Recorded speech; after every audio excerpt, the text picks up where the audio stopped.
about Professor Lian, and then also the schedule of the morning section.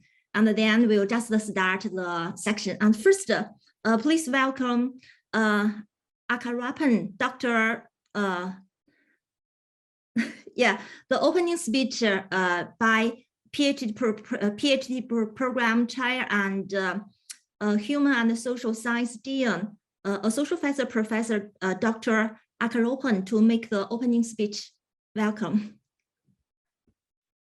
สวัสดีครับสวัสดี once again นี่ฮาวมา to my Chinese student Mingalaba to my Burmese student and I think we have one participant Ajahn Brenda from Philippines I guess yes thank you so much for your interest in this are you from Philippines Ajahn Brenda mute sorry I haven't used Zoom before so I'm getting used to all the the icon okay yeah, I couldn't hear anybody. Thank you so much for your interest in this. Thank you. No, I'm from Canada, by the way, not from. Yes, thank you. Yeah, thank you so much. We not just really have the second batch PhD students who are taking the subject so-called advanced intercultural communication. So this webinar is a part of that subject. So I also invite my first batch and so the would be PhD from coming third batch. Now we got 2 students for the third batch from one Cameroon. I think now he's attending our webinar and the other one is from Myanmar.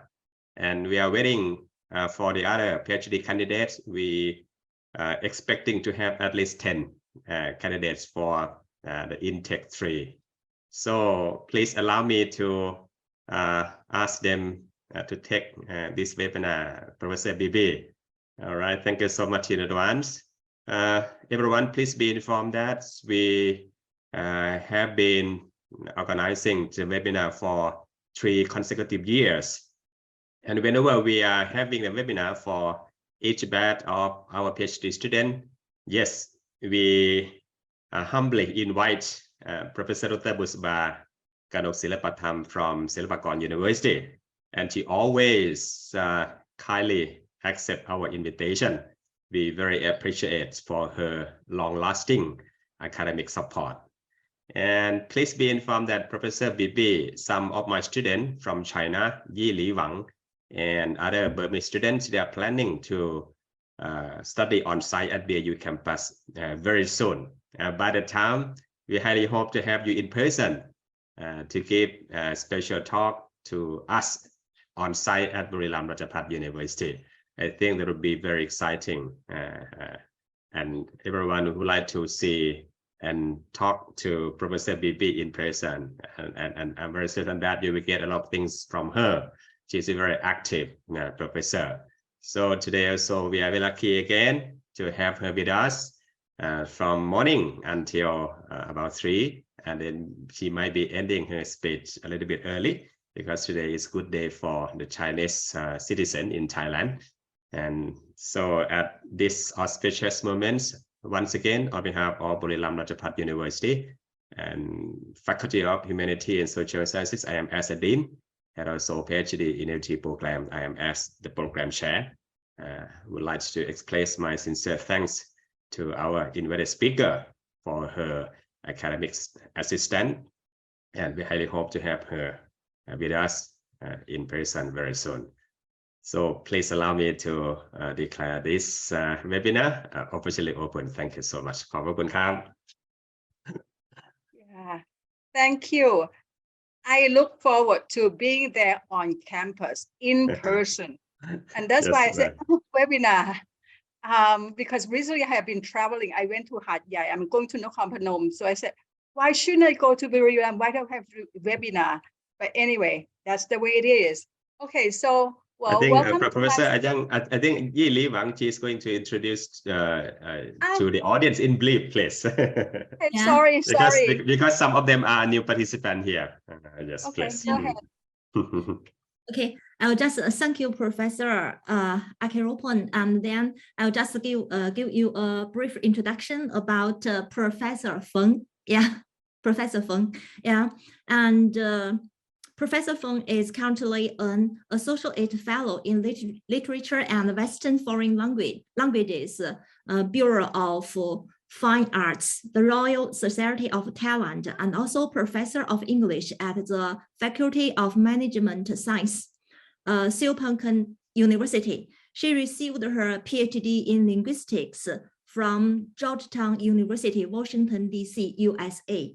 And she has been actively engaged in academic activities, including research projects and articles, textbooks, lectures, and talks, and keynote speeches, both nationally and internationally.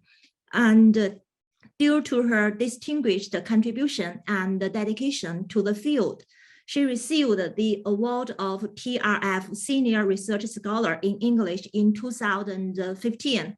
And in 2020, she was awarded of Distinguished Researcher of Silpakorn University.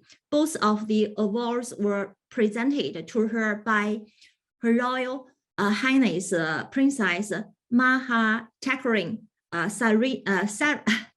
Sirendhorn in 2006 and 2020, respectively. Okay, that's all about the information of Professor Feng, and then about the schedule of the morning section. And the morning, the first morning section just from now on to 10:30 a.m. and then we'll just have a coffee break for 10 minutes. And we'll go on the second section for the morning section. And at 12, we'll just have a lunch, 1 hour. And then we'll just go on with our afternoon section. And now, please allow to welcome Professor Feng to start her lecture. Thank you. Thank you. Okay, well, welcome all. I couldn't remember everyone, but I know Brenda is from the Philippines. I think I have seen the Thai students somehow, somewhere, but I couldn't remember them right now. So not to avoid it, not to delay further, I will start my sharing screen. So see if you can see my screen or not. Can you see my screen? Yes, Professor. Yes, Professor. Yep, thank you. Well, actually, the first part, is more or less similar to the one that I have last year, because I think that's the basic knowledge of intercultural communication. But the second half is completely different. Why? Because this year, Ajahn said, no, it's going to be from theory to practice. And that's why I think towards the end, for those of you who are interested in intercultural communication, and if you really want to pursue your studies, I have some research agendas for you to consider if you are in the process of shopping for your dissertation topics, if you are still in the process. If you are done, that's fine. But if you are interested in this, especially from people from China, I could say, Myanmar, and also, from the Philippines, because we people in Thailand, we don't know much about the culture in your country. And maybe it's time for you to disseminate your knowledge about your own culture and exchange the culture with us in Thailand here. Okay, let's start from the first slide then. I think I shared the slides with Jan, sorry, very early in the morning. I think I woke him up this morning, but because I forgot to them already, Professor. Yeah, yes. Yeah, because at my home, we have to perform the ceremony very early in the morning. Otherwise, it would be too late. And we did. So now we sort of free. I want to move the slide, but I couldn't. Okay. So here's the outline. I will try to cover all these topics. The first three are something that I have to include. I think it's a must and you need to know the basic facts about intercultural communication. The last set, which is from number 1 to number 7, as I said, because I want to focus on the research conducted on intercultural communication studies. But not only that, then I want to show that there is some room for your research to fill in, especially for those from China or from Myanmar. We want to know more about the people and how language learning in your country. So let's start from the first one then, right? So when we talk about culture and society. They are closely related. That's something for sure, right? And we talk about the word culture. And when we talk about culture, we don't know exactly what culture is, but if we say, can you give me examples of culture? Then people say art, right? For example, we have Chinese art, we have Myanmar art, and we also have, Filipino art as well. And these arts, are completely different. Why are they different? Why? Chinese art is different from Thai art. Myanmar art is also different. And also, what makes it different? What makes it different? Why? What makes it different? Any idea? I think you guys got to turn on the microphone to answer my questions. Yeah. Any volunteer? Why we have Thai art, we have Chinese art, we have Myanmar art, we have Filipino art. Why these arts are different? Why? Sorry, can I just, I'm actually not from the Philippines. I'm from Canada. Oh, really? That's Oh, quick, yeah, correction there, yeah. So my background though is Japanese. I'm Japanese Canadian. So, but I'm an English teacher here in Thailand. So I just see. wanted I to see. correct that. Yeah. Okay, thank you. Thank you for the clarification. Mhm. But okay, what makes these arts different then? Thai art, Canadian art or Japanese art or Myanmar art? Why? Or in other words, the art I was talking about, it was shaped by what? History, culture, each country has their own different history. Right. And Okay. Well, back to my topic thing. I said section 1, culture and society, right? So it means that the art that you will refer to, Chinese art or Thai art, the art is culture, it's shaped by the society. yes. Am I right? Right? Because the Chinese art is practiced by Chinese people. That's why it's called Chinese art. So actually the culture is shaped by the society. Is that true? Yes. How about clothing, right? Definitely true. If Brenda is from Canada, of course, this is going to be quite cold at this time of the year. So the clothing will be quite different from being cold in Thailand, right? Punishment, what does it mean by punishment? For example, in schools when I was young, when we made some mistakes, I remember that I was hit by the teacher using a ruler, right? That's called like corporal punishment. I didn't mind that because I was so young, and that's what the system was. But after years went by and after decades, no more that kind of punishment. I think the teachers are not supposed to hit the students with the rulers, or spank us anymore. Why? But at one point in time, it was believed that, without punishment, we won't learn anything. That's what they believe. And I think somehow it's true. I learned that because I was punished. And that's why I don't want to repeat that mistake again. But anyhow, the way I think, the way it was done, it was shaped by my society, right? How about the language, right? When you talk about the rain, it rains a lot in Thailand, but there are many kinds of rains, right? In America, or in English, you say drizzling, right? You said drizzle, it drizzle, but it's different from the word rain, right?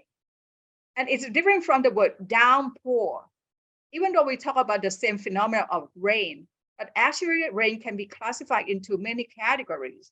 Drizzling, right? Raining, downpouring, these are all different, right? And I'm sure that Brenda, who lives in Canada, she has been exposed to many types of snow. Am I right, Brenda?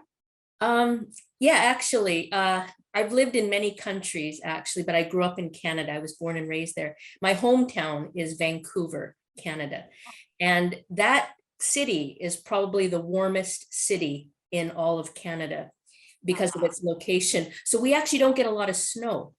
So it's quite funny, but we get a lot of rain. And as you said, drizzling and spitting, it spits down just a little bit, not like in Thailand where you have the heavy downpours. So yeah, actually, I don't have a lot of experience in Canada with snow, but in Japan, And in America, when I was living in America, yes, a lot of snow. So. Right. We'll come back to Brenda as a resource person here because we want to know how many kinds of snows that Brenda has in her repertoire, you know. Now just look at Brenda. Brenda said, oh my gosh, now she start thinking, you know, how many kinds of snow you have. Yeah, like actually, snow. But okay, but you have many anyhow. So these are sort of manifestations of cultures, like, you know, festivals, celebrations, rules and the behaviors, architecture, right? So these are all sorts of what we call here culture, right? But of all these examples here, what are the 3 adjectives that you can describe the word culture? What will be the 3 adjectives that you describe the word culture? There is no right or wrong answer here, but I want you to think, you know, and consider and, you know, announce what you thought. Subtle, let me try subtle, complicated, yeah, and also a little sensitive. Okay, so sensitive, that's good. That's the one, because actually in my class, the main purpose of my lecture today is we want to instill in you or foster in you, actually foster in the students that, you know, we all as teachers, we need to be very sensitive to culture, right? Because not everyone is sensitive to culture. We're trying to have, you know, some kind of misconception. And sometimes we have some kind of stereotype. Oh, that's awful. Oh, that's bad. But actually, if we learn about intercultural, we say, well, that's not a matter of bad or good, but it's a matter of cultural features that attach to that individual. And that's why learning the language is not only a matter of language, but it's a language and also the culture that attached to it, right? That's okay, good job. Then what are the other 3 adjectives to describe culture? As I said, there is no right or wrong answer here. Or anyone, only one adjective you like. Tolerance. I think you have to tolerate if you come in contact with different cultures. So the word is, what is the word your answer? Your answer is? Tolerance. Tolerance. That's a very good word too, you know, like we said, we got to tolerate. Anyway, so back to my question then, right? What are the 3 words that we can describe culture here? And I think you got a very good answers. I'm very interested with tolerance. I think it means a lot when you use word tolerance, or, you know, for example, share that. Now, so here's what I thought. When I think about these 3 words here, the first one, learned. Culture is not something innate. You don't grow, you were not born and you just learn about it. You know what culture. You need to learn the culture. Now, what does it mean by learning? You need to see your parents, you need to see what they do, and then you follow what they do.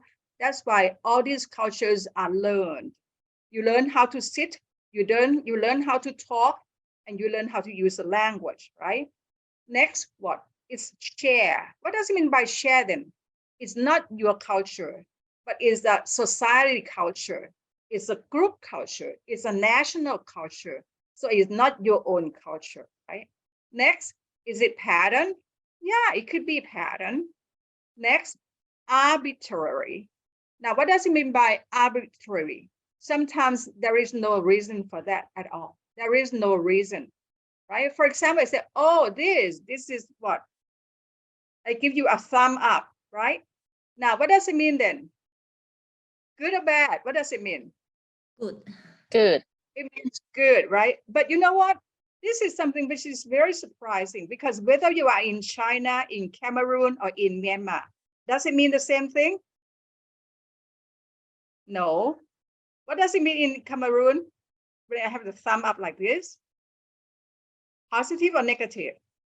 It is In a Cameroon. positive. It's positive. It's positive. Thank you. How about in Myanmar? This is a positive or negative? Myanmar. Where is Myanmar? My Myanmar student? I don't know where she is. How about Yili? In China, it's good, positive. Okay, right. Definitely for Thai people, Tatiya, huh? What is it, negative or positive? It's positive, like good. It's yeah. See, this is something surprising. Why we use the thumb like this, and everyone around the world can agree on this, that this is something positive, but not always, right? So it's arbitrary and it's also symbolic, right? This is why symbolic. Now, as a language teacher, we know that cultures are different according to society. And that's why we have English culture, Chinese culture, and Thai culture. So at one point in time, people said, hey, this is the way to teach, right? We need to teach them with 3 R's. What are the 3 R's? 1, recognize. You've got to recognize this is the, for example, like this is the Thai culture. We are doing this is the Thai culture. And it's not the Chinese culture, right? How about in Myanmar? Do people do this? I don't know. We need to have the Myanmar person to tell us, right? So the second R is not only recognize, but we need to respect that culture. We are not supposed to judge whether that culture is good or bad. You are not supposed to judge at all, because the culture is something inherent to each nation. And if you don't belong to each nation, you're not supposed to judge. And that's why, you know, as I said, oh, sometimes we have to tolerate, right? Because it's different from our culture. Next, reconcile. What does it mean reconciling?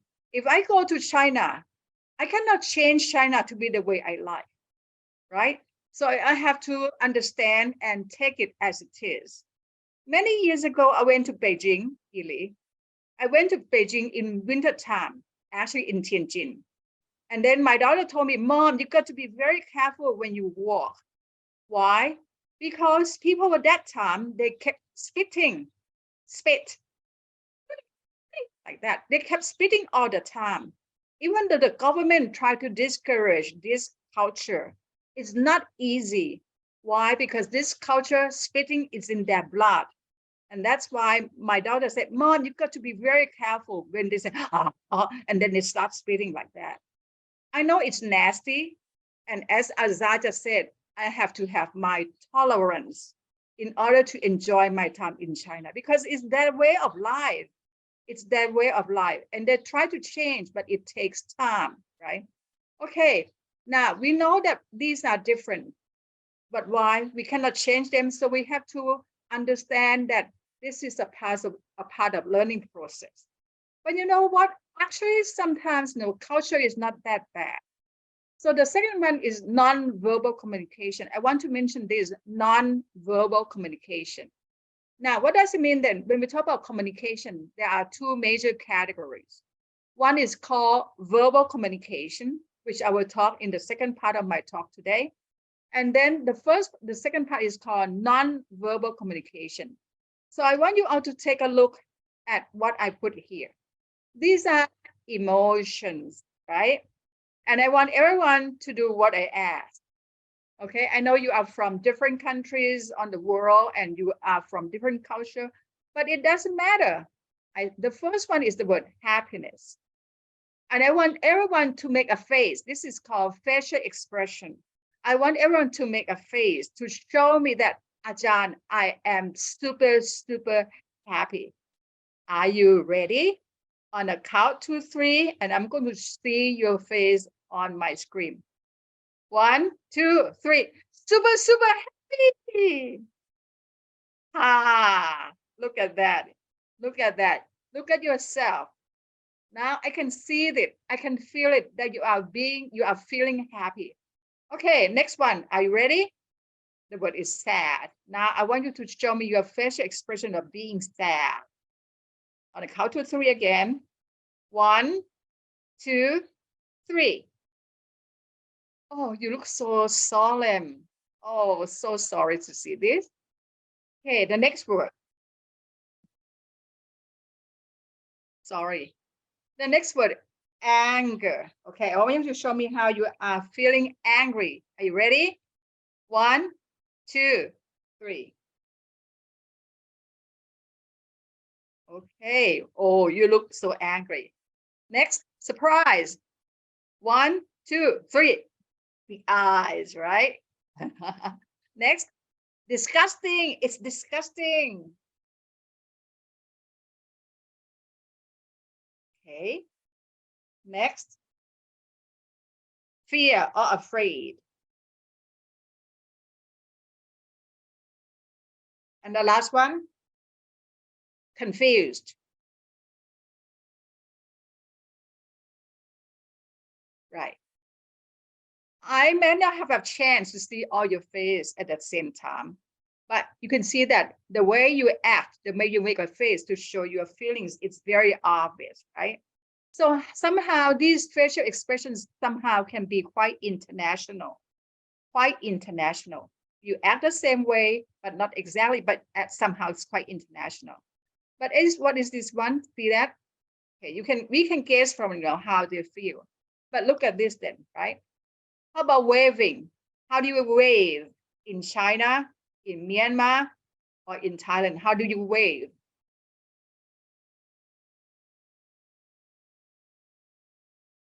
How do you wave? You do this, or you do this, or what? I don't know. You can be different, right? Now, if you want to point at something, how do you point? Which finger? Show me, please. Which finger you use to point? The middle finger? No, I don't think the middle finger. The index? Or what? Or the little finger? I don't know. It depends on the culture, right? And how about the last one? Do your people in your country use the fist bump to greet each other? Fist bump. Do you use fist bump? In Myanmar, do you use fist bump? Oh, do you do?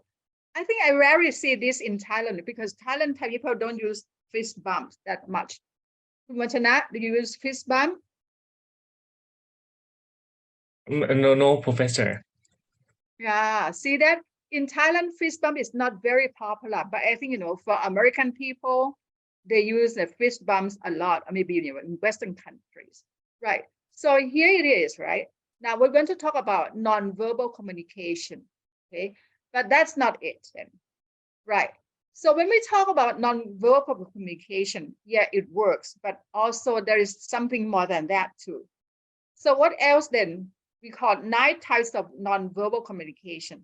So let's take a look. What are these? The 9 types of nonverbal communication. And some cultures, couldn't take or tolerate with these postures, right? Oh, my slides. For example, arm crossing. Now, when you do the arm crossing, you cross your arms. What does it mean then when you cross your arms?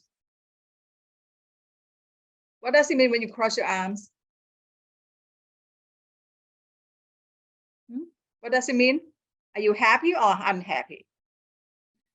Unhappy. Unhappy. Happy. Right. See that?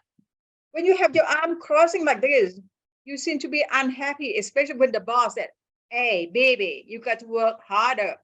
The boss will cross his arms and say, "Oh, baby, you got to work harder now." How about the next one? Leg crossing in your culture. I said, in your culture, is it okay for ladies to cross the legs? Is it okay? Leg crossing in my own culture is a sign of impoliteness. Oh, good. Especially if you are among your elderly ones. Oh, that's good. I think I'm glad to hear that because it's quite similar to the one in Thailand, right? In Thailand, crossing legs is not going to be proper, especially in front of someone who is more superior, right? But in other cultures, it's okay, no problem, go ahead, right? Okay. Now, next, the second one, eye contact, right? Or eye gaze, right? Are you annoyed by when you talk to someone and that person keep blinking his eye? Is that annoying? I attended one webinar a year ago and I just left the room in 5 minutes because the speaker kept blinking his eye every 2 seconds. And that annoyed me a lot because he kept blinking his eye again and again and again. I don't understand why he kept blinking his eyes, right? So that's why eye contact or eye gaze can carry a lot of meaning as well, okay? Now, the next one is personal space. What does it mean by personal space? If you go to, for example, Middle East countries, right? People in the Middle East, they are very, close to each other. And that's why they can have, like heads together like that. And that's why personal space, in Middle East country is very close. It's guys and guys. But in America, actually when you shake hands, people say, no, keep the distance. You cannot come too close because they don't feel that good either. So personal space, can be another factor of non-verbal communication to indicate that people from each culture can have their own personal space, right? I don't know about China or Myanmar or Cameroon right now, but this is something for you to think, right? Next, touching. I don't know. Is the Chinese society like people touch a lot? What you hear is the firecrackers. Sorry.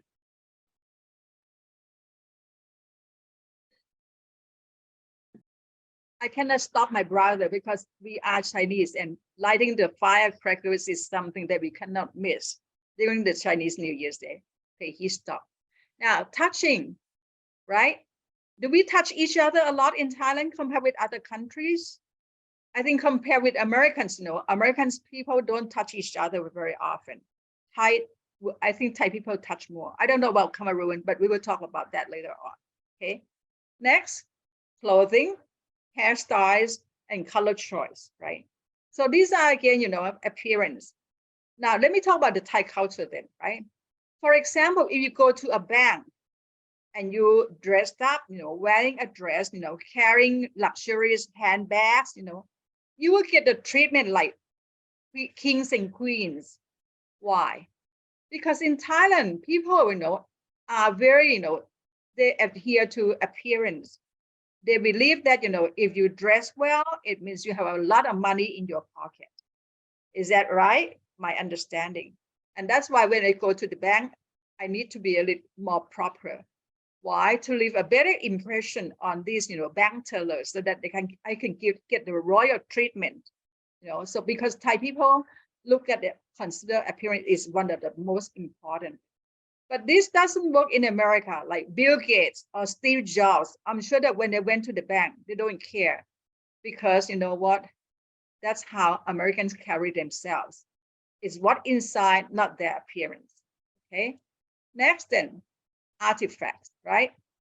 Thai people or Thai students wear uniforms to schools still, even universities.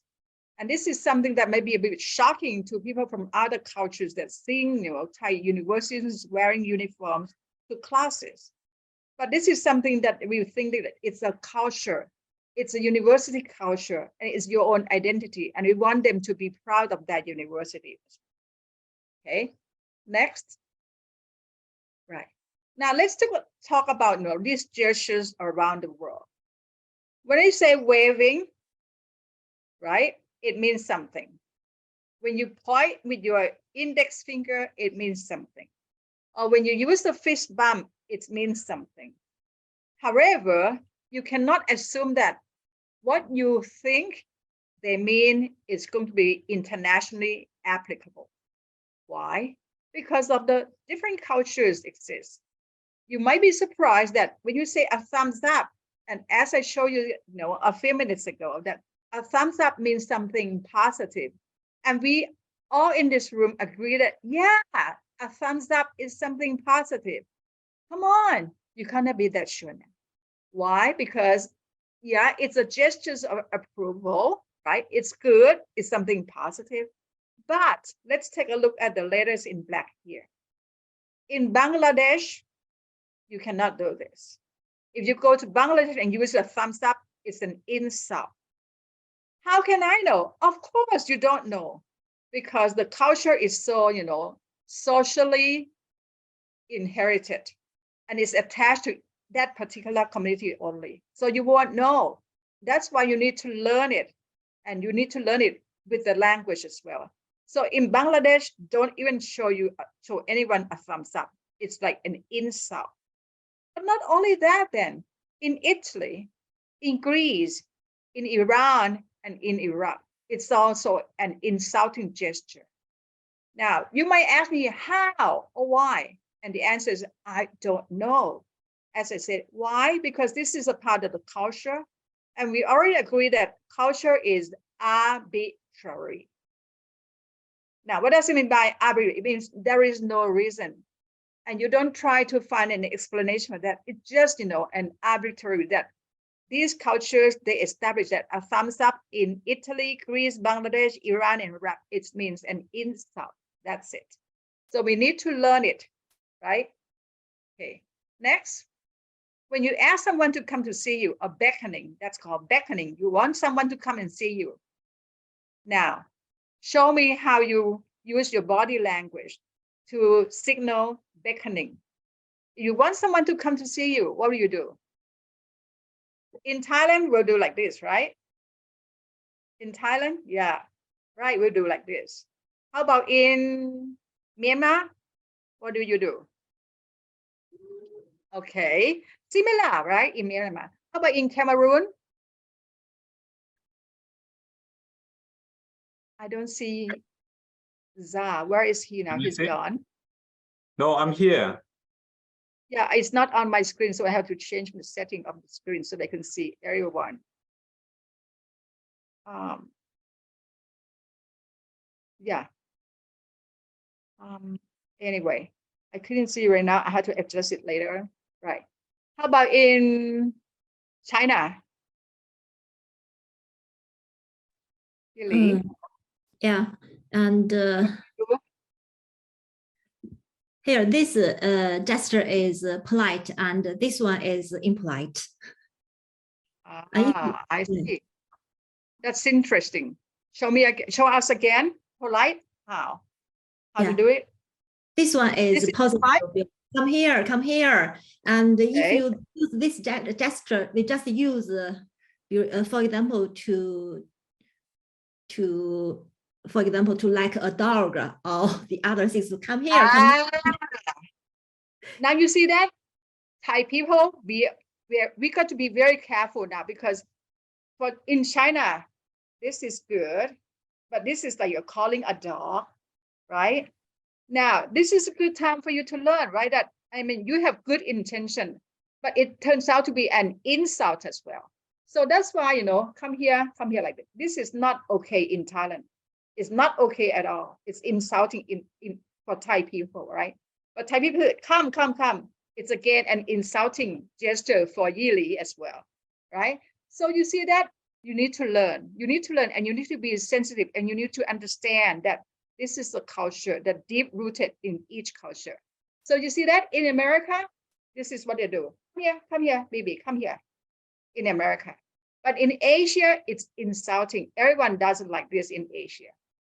In the Philippines, if you do this, they say you could be arrested in the Philippines, because it has something, you know, with, you know, sexual things, something like that. That's why you can be arrested. How can we know? We don't know. That's why we have to learn culture of each country, right? Now, how about this one? Looking at your watch. If you take a class with me, you are in my class and you are taking a watch, is that good for you to do that in my class when I'm teaching? And you look at your watch, is that okay? Tatiya said it's not okay. Yili, is it okay in China? No. No. Wanchana? No. How about in Cameroon, Azar? It's okay to look at your watch. Aha. Now you see that in Cameroon, but in our countries like Thailand and China, it's not okay. Why is not okay? Because to me, if I'm teaching and my students could look at the watch, it means that, teacher, your class is damn boring. I need to get out of here. That's an implication for Thai people, at least, right? So look at this then, right? It means I'm in a hurry. I got to go somewhere. But in the Middle East, it's very rude to look at your watch during a conversation. It's not only rude, but it's very, very rude. See? So now you see that we need to be very sensitive in not only the language, but non-verbal can be very meaningful, even though you don't say a word. And actually, it's more meaningful than language even, right? Next, This one. The V sign. The V sign. We do that all the time, right? What does it mean? What does it mean? What does it mean? Victory. Right. We use the V sign because it stands for the letter V, which means victory, right? So victory. Peace or victory in the US. Good. But in the United Kingdom, Ireland, Australia, and India, offensive. Right? Especially when the back of the hand is facing like this. If you're facing the back hand like this, it's very insulting. So this is okay in America, but if you do this in England, it's very insulting. Okay. Now, in Turkey, it's very offensive, especially to LGBT and other people. How can I know? We don't know because we don't know where it comes from. We don't know the history. We don't know the cultural background. But we need to what? What need to do? We need to respect their culture. That's all we can do. Respect the culture, right? So now, what is this? What is this? It's okay, ha. It's okay, ha. It's okay, ha. No, it's not okay. You'll be surprised why it's not. So let's take a look at this one, right? It's okay in many countries. But in Japan, it means money. Okay. How can that be? We don't know. We need to study. And in some parts of Europe, it means that you are nothing. You are nothing. You are nothing. We don't have to pay attention to you. You are nothing. In South American countries, it's a vulgar. It's about sex. Okay. So something is about sex here, right? In France, zero. Worthless. In Venezuela, especially to LGBT, it has something to do with sexual orientation as well. So see that even simple gestures, do we assume that it's okay? It's not okay. It's not okay at all. That's why even though we talk about culture, we need to talk about non-verbal communication, which plays a crucial part. As I said, what can we do with them? We have to train our students to get used to the 3R. Recognize it, respect it, and reconcile the differences. Don't have a hostile attitude, right? So I want you to watch this video clip and what you learn from this, okay? Are you ready now? I'm going to play it.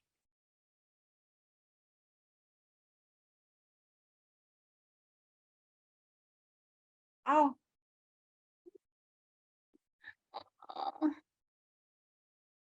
What happened?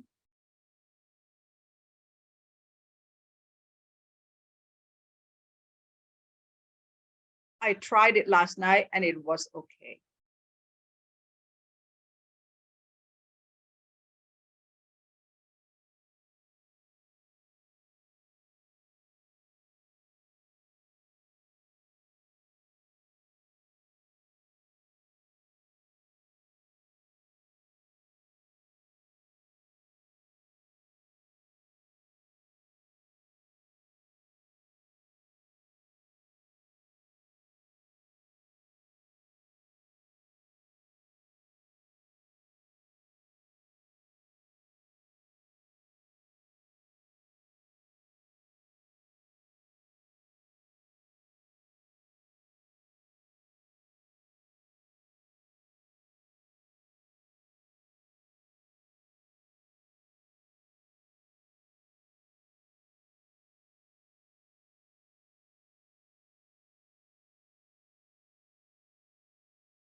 Okay, good.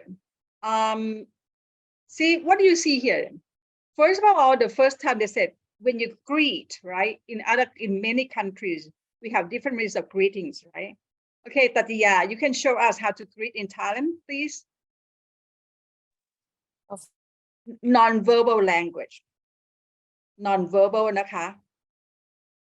Okay, 1, 2, 3. Let's take a look at Tatiya. Thank you, Tatiya. Okay, that's what Tatiya did, right? To show how non-verbal communication is greeting, right? How about Yili in China?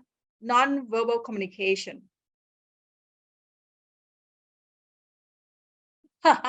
See that in China, they just wave, right? Okay. How about Azar in Cameroon?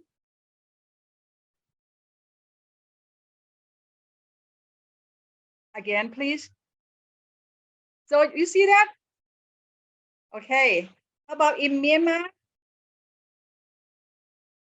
Ang Tet Song. Just give me some. That's it, right? Oh, you just, bow your head a little bit, and that's how you greet. Okay, interesting. So now you can see that even though, these cultures are very different, Thai is very unique, right? Okay, so we talk about that, recognize that there are differences, and then respect, and then reconcile, right? You need to be patient, you need to be tolerant. That's what Asa said at the beginning, right?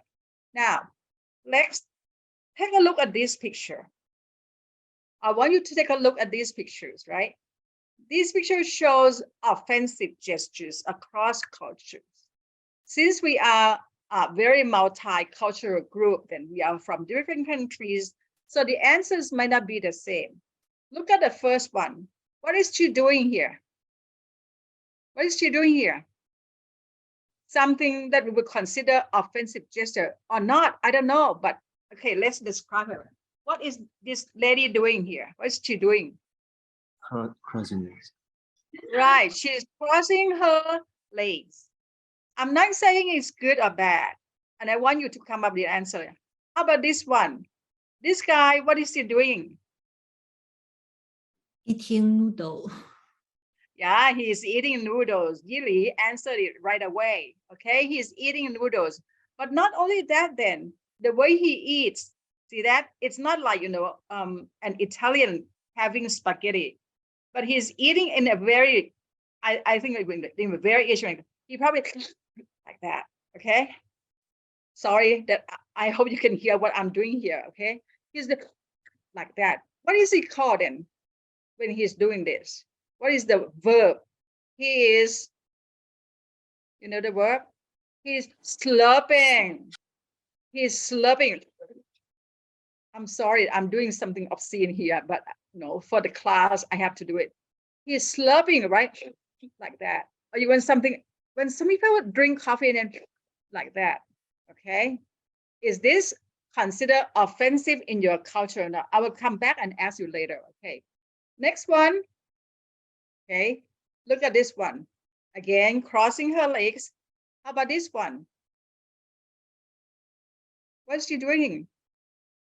When I was in America studying for my degree, I was so shocked when I drove my car and I saw, that the car next to me, the girl was putting her legs up on the steering wheel and she was driving like that with her legs up like that. But you know what?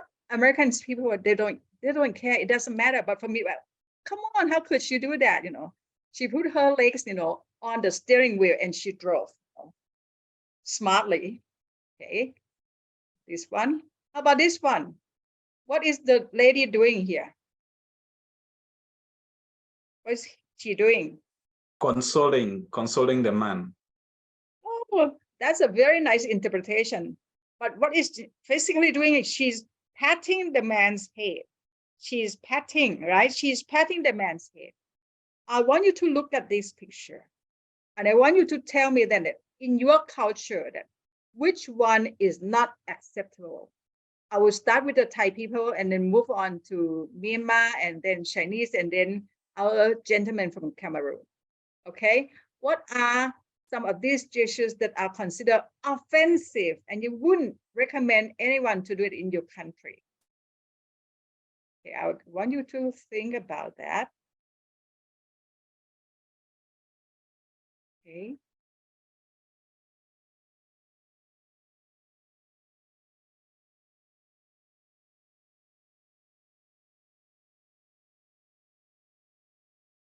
Screen sharing has stopped again as the share window is closed. I didn't do anything. My screen is gone.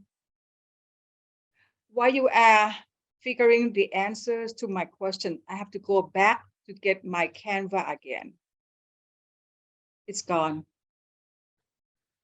Why? Get this.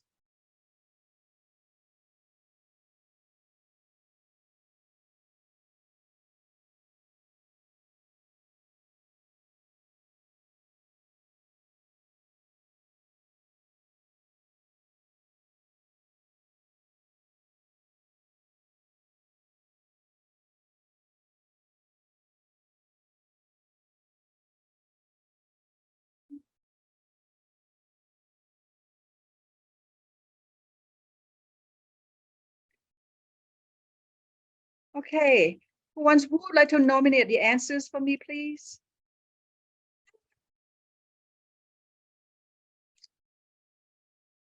My screen is gone again. But you can answer my questions while I'm retrieving.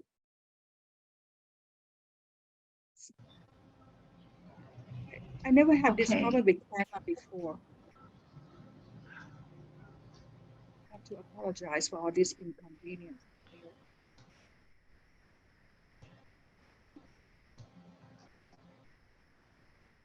Let me try to answer, please, Professor. Yeah, please.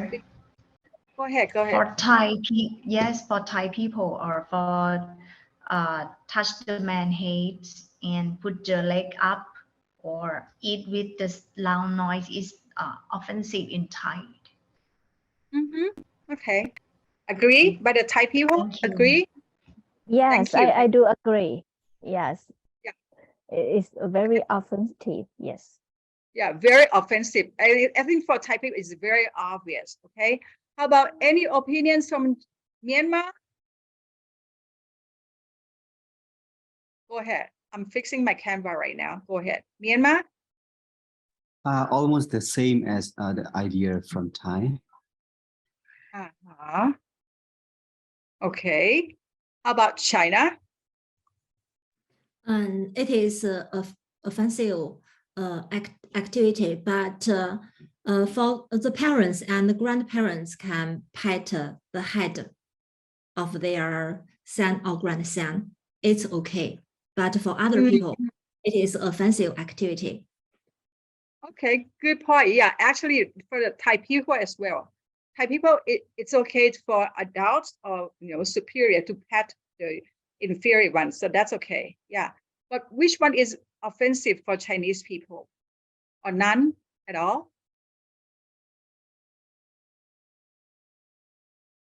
Yeah, Yili. Yeah, maybe for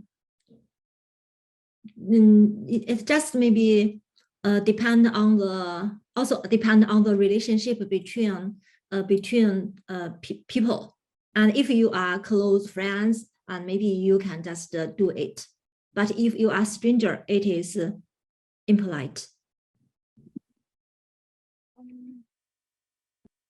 I have big trouble with Canva. I try to present it to you and then it doesn't work for some reasons.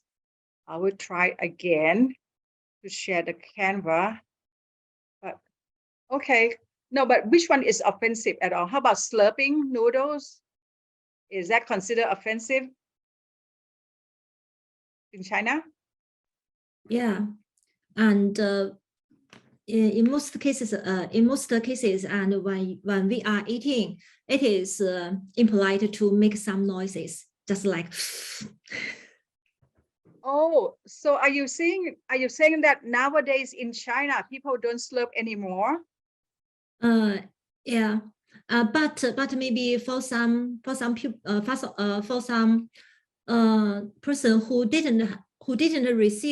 haven't received the high education, and for example, in some rural areas, and people still eating things like this. Oh, really? Yeah, That's it just, interesting. yeah. Well, I think we can talk about that then when my Canva is back, but still I have problems with that. Okay, how about Cameroon, please? Yes, in Cameroon, about souping noodle, it's considered offensive. It's a bad behavior. But for crossing your legs, it's relative. It's a relative situation, because if you find yourself, if you are a lady and you are presenting, for example, presenting in a conference, it is impolite. If you are seated, or maybe you are granting a TV interview, it is an offense to cross your legs. But at the same time, if you are a teacher, it look like you are a teacher and you are in front of your students, it's okay to cross your legs. So it's relative. Really? That's interesting. That I think from what you said, even if a teacher crossing the legs in the classroom, is it okay? Very okay, right? No, it's not very polite to cross your legs in the classroom. Yeah. Yes, but you can do it. You as a teacher, it's okay to do it, but we are gradually, sometimes some aspects of culture are changing over time as maybe we come in contact with other cultures, and we get to learn learn the ones that are good, and we practice them. I see. Anything else then which is considered offensive? Anything else in Cameroon? No, apart of that, touching someone on the hair is okay. It's okay to do that in Cameroon. It's not considered offensive. I see. How about, if you want to point at something and you use your foot or your feet to point at something, is that still okay or not? It's offensive. It's not okay to use your feet to point at something. Okay, so that's about the same in Thailand. Okay. Right. Okay.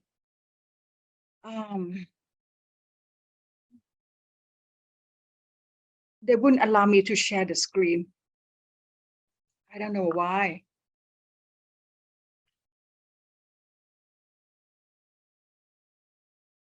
I'm going to do something else different and see if it works.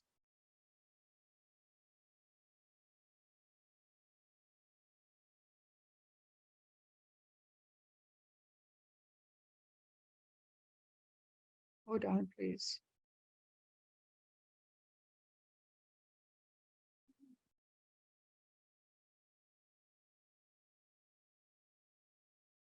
Are you still with me? Still, right?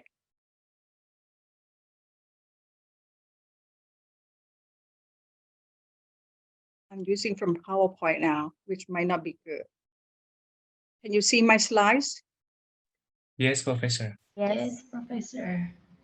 Yeah, the point is that now I cannot use any animation because it's PowerPoint, not from Canva, but Canva kept stopping at least more than 10 times already. So, okay, sorry for this.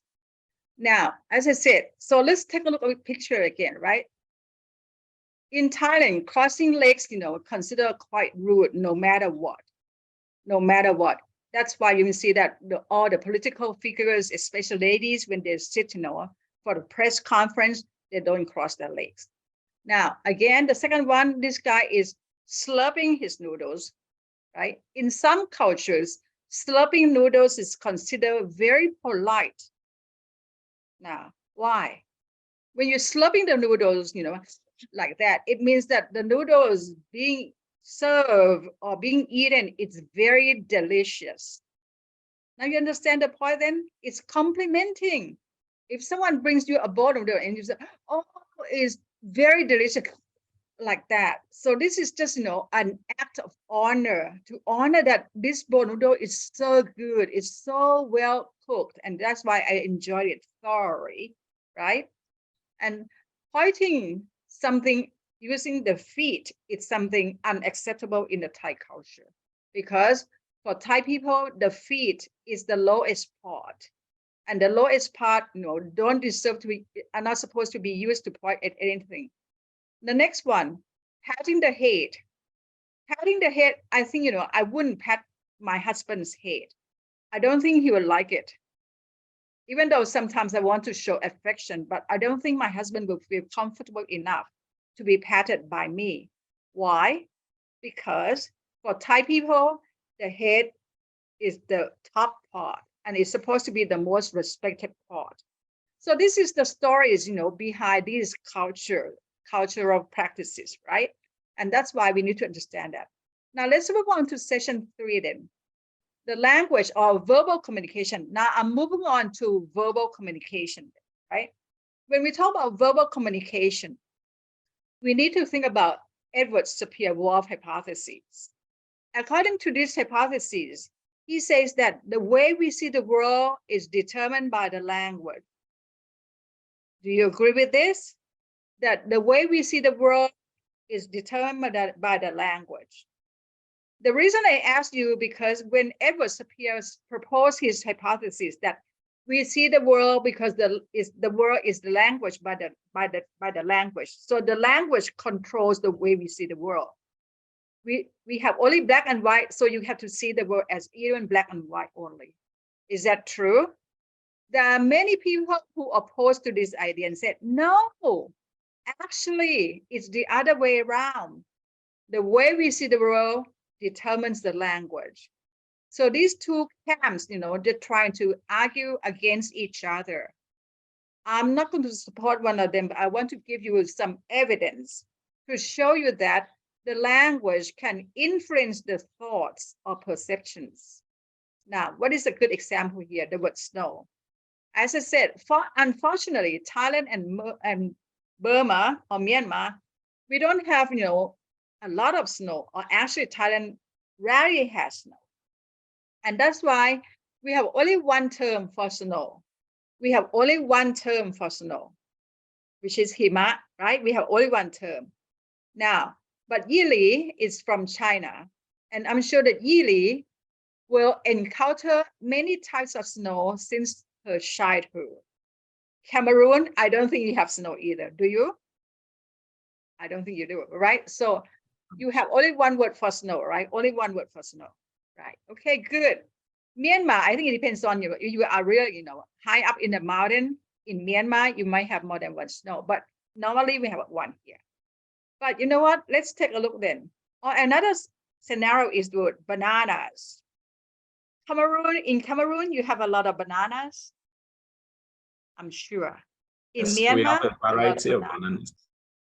Really? So think about bananas, and I'm coming back to Azar for Cameroonian bananas, right? How about in China? Do you have a lot of bananas? Yili, it depends on where you're from anyhow. Yeah, Where are you from, Yili? Heilongjiang province. Xinjiang? Heilongjiang. Heilongjiang. Do you have, is it like in the northern part of Beinan Dongxi? Northeast, the northeast of China. Okay, so that's very cold, northeast. It's very cold, right? Yeah. Do you have a lot of bananas there? No. And Good. in Hainan, and they just plant the bananas. Okay, Hainan is the mama, papa. Good. That's the land of my hometown. My mom and dad born in Hainan Island. Okay, let's talk about these words then, right? First of all, snow. Okay, these are the words, in language that they use the word to call snow. Look at this. Here are some Eskimo. Eskimo, right? Where do they live in Eskimo? Where do they live, the Eskimo? Where do they live? Where are they, the Eskimos? Is they live in Alaska? Yeah. Yeah, right? Which is very, very cold, right? And that's why they have about 100 terms for snow. You believe that? About 100 terms to refer to snow. Why? Why? Because they want to have these, 100 terms to refer to that. Oh, this is a wet snow. This is a dry snow. This is a big flake of snow. This is a small flake of snow. So they want these words to describe, different types of snow, right? I don't want to pronounce like Kanook, Kanek, Kanebu. I can't. I don't speak Eskimo language, right? So, but these are the terms. The first one, snowflake. The second one, frost. The third one, fine snow. The fourth one, snow on ground. The fifth one, soft, deep snow. The sixth one, fresh snow, blizzards, snowbank. So you see that these are all the terms that they use to refer different types of snow that they experience on their daily life. We don't need to know that. Why? Because in Thailand, it never snows. So one word, snow, is enough. I don't know about, Yili, because you live in the Northeast and you have many words referring to snow, I guess. Is that right? Yeah. Is that true? Yeah, it's true. Okay, right. So let's move on, right? Another set. These are also snows, right? In English, these are the types of snow. Bachan, I don't know what it is. Blizzard, okay. Corn snow, harness, column, crushed, dendrite, fingered. These are the words referring to snow in English. But of course, we don't know anything about this. We know only one word, snow, and that's it, right? Because our culture doesn't permit us to be that way. But let's move on to something we know. And Yili doesn't know. We need to teach Yili today. Okay? Yili, what fruit is this? Banana. Just call all this kind of. It's banana, right? It's banana, right? It's banana. But if I ask the same question to Tatiya will give me different answers. Right, this is all banana, but Tatiya says, no, Ajahn, it's not the same. What is this kind of banana, Tatiya? Don't tell me you don't know what this banana is. What I kind don't of know. banana? I just know that it's banana. Is that I กล้วย asked the ไข่ wrong กล้วย person. น้ำว้ากล้วยน้ำว้ากล้วยไข่ Oh, I can say in Thai, right? Okay, sorry. Yeah, in Thai. Okay, this one, Rosamond, you can help her, right? What is this one? This กล้วยน้ำว้า right? Yili, it's time for you to learn นะคะคุณดิบุญชนะช่วยตอบนะคะ I don't know all this. This is กล้วยน้ำว้าค่ะ How about this one? กล้วยไข่ กล้วยไข่ คุณดิบุญชนะตอบถูกค่ะ How about this one? กล้วยเล็บมือนางค่ะ ใช่ไหมคะ กล้วยหอก ล้วยหอม อันนี้กล้วยหอมค่ะกล้วยหอม I don't know about this. Okay. กล้วยเล็บมือนาง กล้วยเล็บมือนาง could be กล้วยเล็บมือนาง right? So Yili, you see that we have กล้วยน้ำว้ากล้วยไข่กล้วยหอมกล้วยเล็บมือนาง I don't know about the others. How about in Cameroon, Za? Yes, please. Anything like this in Cameroon? That one is called ngom or plantain. Can call it plantain. Oh, but plantain is different. Plantain is bigger. And this is กล้วยน้ำว้า in Thai. Okay, We call it no. plantain. This is a type of banana, right? It's not okay. Yeah. All these pictures don't have plantain there. All of them are bananas. Okay, And this you have one. only one word for bananas? No, we don't have only one word. What do you call this then? That one is poyo, banana poyo banana. Yes. Poyo. Okay. And how do you have this one? Sure. Yes. That one is Tico banana because it is predominantly produced in Tico. Tico banana. Poyo, Yes. Tico. How about this Yeah. one? Banana tumna. That is short banana because tumna means it's short. The shortest. Yes. It's so cute. Your language is so cute, Tuna. Yes. Tumna means short. So now they use that term now to refer to that. Oh, okay, tungna. Okay. Yes. See, You that's pronounce very cute. perfectly. Thank you. Okay, so you see that it's very interesting how Azar called the bananas in his language because they use the description like short. Okay, that means a short banana one. Okay, and this is from the city, right? Tika, right? Oyo. Okay, tunka. Okay, good. That's interesting. So Yili, I know it's going to be very interesting for you, right? Because this is a lot for you to learn about culture, about bananas. And okay. Now the next one, right? When we talk about language referring to colors, okay, it's not easy either, right? Now, for example, we say, oh, this is, salmon color, cyan, beige. Well, this is not easy for us. I think the people who know this who are like teenagers or people who wear a lot of makeup, so they know these colors, or even what the kinship terms, right? Uncle, aunt, because in Thai we have lung, and we have different terms for uncles, not only one term for uncle, because it means the uncle on the mother's side or the uncle on the father's side. And I think this works the same way as in China as well. How about in Myanmar? Does it work the same way that you have the word uncle, but uncle from the mother's side and uncle from the father's side? Does it work the same way in Myanmar? Not particular facts. It's okay for on mother side or father side. We say ule uncle. Oh, you use the same word? Yes, right? Professor. Oh, okay, interesting. Okay, so now here you see that these are the one, right? Now we're going to finish this session 3 before the break then. Now session 3, politeness particle, right? For those of you who have been in Thailand or Yili, you might have noticed that when Thai people talk, we always, end up with the politeness particle, right? For example, Ajahn Akarapapong will say, oh, krap. For Thai, for females, what is the word then? Any idea?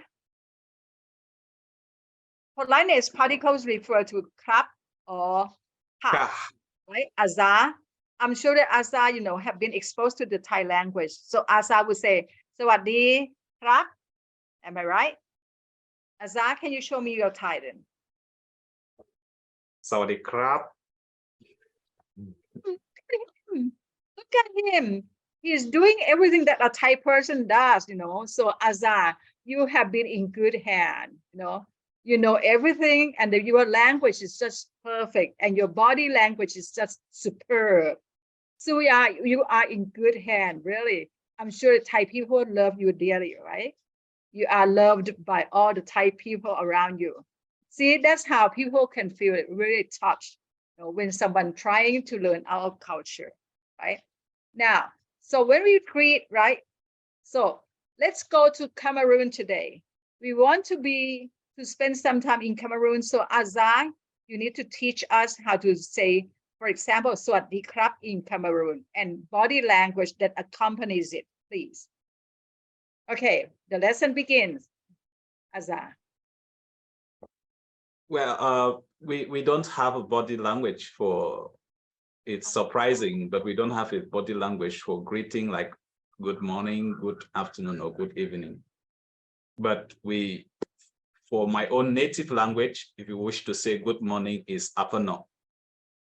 Apano. Afano. Afano. Yes. Oh. Then in the afternoon, afazi. Abazi. Afazi. Afazi. Oh, I couldn't get it. Afazi. Afazi. Correct. Afazi. Yes. Okay. So you use that afazi for afternoon and an evening period, but in the morning is afano. Afano. Afazi. Yes. Afano. Afazi. Okay, and no body language, right? Okay, right. Yes, no body so, language. but you see that? Okay, thank you so much then. How about Yili? You need to teach us. in China, when we meet each other, maybe we just say 你好, 你好, 你好. And 你好. if we just the greeting to our teachers or elder peoples, we'll just say 你好, and sometimes we'll just not add 你好. Okay. To show our respect. Okay. Well, I think we will learn it sometime. I think Macaroon language I will learn it later because I forgot afana, something like that. Okay, right. So at this point, what I want to show you is that languages are different in culture, and that's why we need to capture and we need to understand the background of the people. As I said, the 3 R's are proposed, to teach the class. But is that something really theoretically solid? It's not really based on the background. It's based on the experience that you need to understand and use the 3 R's, right? But then let's talk about the culture in theory then. Now, before you go to the break and enjoy your break, my question is, when we talk about each particular field of linguistics, right? For example, if we talk about grammar, we always refer to Chomsky. You know Chomsky? Have you heard of him? Chomsky, right? Because Chomsky is a great founder of many syntactic theories, right? So each field has its own, like, let's say guru or the scholar, right? How about in intercultural then? In this field, who is the guru? Who is an expert? If Chomsky for syntax, how about ICC, intercultural communication? Who is the guru? Anyone you can think of? Kenny Gay? No. Okay, you know what? I will let you take a break. But at this point, what I want to show or say to you is that now we know that language. Okay, let me wrap up my part then. The first part today, we talk about cultural diversity, right? And at this point, why we need to know about intercultural communication. Why? Because this is the era of globalization era. That means that people are closely connected. And you cannot say that, oh, I speak Thai and I'm good enough. No, it's not good enough. Why? Because you need to be enriched with, cultural diversity. Because when you communicate, then communication entails a lot of things besides language, but also cultural practices. When we talk about cultural practices, it can be 2 manifestations. One is called non-verbal language, right? The one that we've just mentioned about, how we shake our body, how we have eye contact, the distance like that. These are the non-verbal language, which is very influential. But the second area is called verbal communication that we haven't touched yet. Now, the question is, when we want to use verbal communication then, right? Is there any theory for that then? And why, when as a language teachers, we always focus on major language skills? Let me ask you right now, if you go to class then, what class is that? You try to focus on one of the language skills at least. What are the 4 major language skills that people tend to emphasize? What are they? What are the 4 language skills that people emphasize? Listening, speaking, writing, and reading. Right, Patanan, Yeah. Thank you. Right, so these are the 4 major skills that people focus on: listening, speaking, reading, and writing. But then after on, later on, people say, hey, wait a minute, that's not accurate anymore because the 4 skills don't seem to be enough. And that's why they classify the 4 skills that you just mentioned as macro skills, right? They are macro, it means they are quite big. But then these 4 skills won't work because we know that in real life, students need more than that. Then they come up with another set called micro skills. What are the micro skills? What are the micro skills? Any suggestions? Well, I may suggest observation. No, observation is not skills. Observation is behavior, right? Okay. So we talk about the language skills. in addition to the 4 macro skills, we have 3 minor skills. What are the 3 minor skills? One is vocabulary, right? Vocabulary is no, it's considered, because it doesn't belong to the 4 macro skills. So vocabulary skill is very, very important. The second one, what is it? Grammar. Pronunciation, right? Pronunciation. Pronunciation has been always neglected in the curriculum because people try to focus on the 4 skills and then they forget that even though your grammar is good, even though your vocabulary is good, but pronunciation is not good, then you won't be able to make yourself understood. And this is something has been neglected in the Thai curriculum. Okay, what else? We have vocabulary, we have pronunciation. What else? What is another micro skill? I hope you are thinking. The last one is called grammar. See, we have 3 micro skills, which are vocabulary, pronunciation, and grammar. So these 3 are not treated, as well as the other 4 macro skills. However, in relevance to my talk today, which is on intercultural communication, what is exactly forgotten from micro and macro skills? What is that skill? Cultural communication skills. See that? We try to teach our students how to use, listening, speaking, reading, and writing, vocabulary, grammar, pronunciation. But we forgot to teach them that you cannot say, "Hey, what's up?" to your boss. Why? What's wrong when you say, "Hey, what's up? Yo, man, it's a cool man, eh?" That English is so perfect,นะคะ. Perfect grammar, perfect pronunciation. But you're saying what? "What's up, dude?" You walk into the dean's office, you walk into the dean's or the president's office and say, "Hey, dean, what's up? Yo, you're cool, man." Perfect grammar, perfect pronunciation, perfect vocabulary, but you know what? That person fails in cultural communication.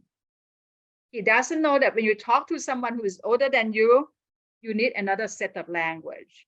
You need another set of body language, not yo like that, right? So this is something that has been neglected in English language teaching. And that's why, no wonder, not many research studies on how to teach intercultural communication. So if you're interested in that, towards the end of my talk today, I will give you some, possible research topics to explore into that area, especially when you have international students in your class, so that you can see that, or actually you have Thai students in your class, to see that from the beginning, do they know anything about American culture? Do they know anything about English culture at all? And after you teach them, they not only know, but they appreciate. They change their attitude. They wouldn't use the word tolerate anymore, because actually cultural knowledge is something to cherish. And we can make them become, cultural ambassador, that they can travel anywhere and appreciate any context or any culture they are in. But not only that, they can behave like the ones in that culture. I'm sure that if I go to Cameroon and I know how to say, I forgot already, good morning. Anyway. Not. Yes. And after see, yeah, I'm sure that people in Cameroon will appreciate my attempt. Like the way that Azad said, "Sawadee krab," and he bowed. I think that's the way, that's very impressive. And Azad, you are so good as far as, cultural is concerned. Really. So see that he did again. Okay, any questions at this point before I let you take a break? Any questions at this point? Questions, concerns, reflection?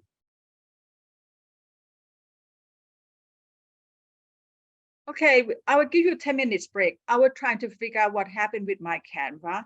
I might have to, stop the whole thing and then join the room again. So don't be worried. I'll coming back. I'll see you at 10:40 then.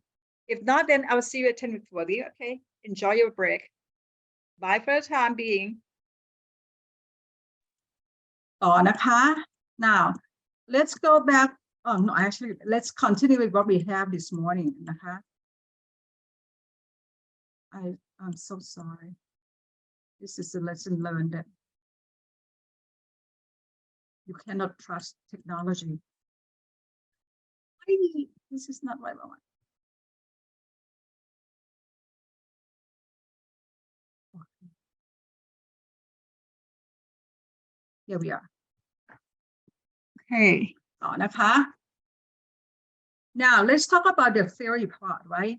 The question that I asked you before, that if you think about that Chomsky is, a guru or godsend of, syntax. How about this one? When we talk about intercultural communication, the only one you need to think of is Buriram.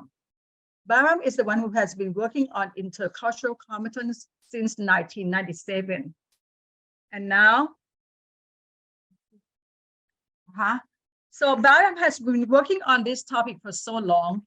And because we want to do, if you are interested in doing research in this area, you need to know his work. According to Buriram, he defines the word intercultural communication as one's ability to communicate. Now, I highlighted the words communicate and interact across linguistic and cultural borders. So he's not talking about, only one culture here. He talks about a cross-cultural thing, right? And cross-linguistic, now you see that? He's the one who integrates linguistics and culture together. So this morning we talk about culture, but we not talk about the language. And he's the one said that if you are a good learner, you've got to teach your students to be a good speaker and also a good person who can handle cultural traits as well, appropriately and efficiently, right? So Buriram created the framework called intercultural competence. He used the word intercultural competence because he wants to see that if you teach it right, the students can increase or enhance their intercultural competence. So the matter is, how can we measure intercultural competence? It's not easy. It's not easy at all. And that's why very few studies focus on this. So maybe you are the ones who are the first group of people who are going to explore intercultural competence. He says that the intercultural activities integrated into language teaching needs to be explicit so that the learners can be aware of intercultural competence. But still, it's not easy to do that anyhow, right? So in a nutshell, at this point, Buriram states that, in order to be a cultural, awareness, you need to know the language as well. So let's take a look at the traditional language teaching, right? Traditionally, we, as a teacher, we focus on language skills, right? We want them to be able to speak, to read, to write, and to listen, to the English language, right? But, the last 3 decades, since 2000 anyway, right? Because of what? There are 2 factors that expedite the importance of intercultural communication. One is the globalization.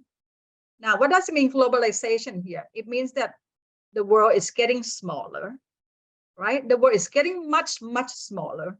Why? Because people can communicate, right? Not only that, because of information technology, we can talk to people and interact with people around the world. And what does it mean? That it means that once you have a chance to interact with people around the world, you need to know more than one language. But I said, I know one language is enough, which is English, but at least you need to know more than one culture. And that's why the best place to learn culture is the language class, okay? Here we are in the language class, and we are teachers. We're trying to improve our teaching. How then? So Buriram says that, we need to combine language teaching with, intercultural activities. So we need to put these 2 together, right? Between language and intercultural. What is the objective of that? This is a good word, to cultivate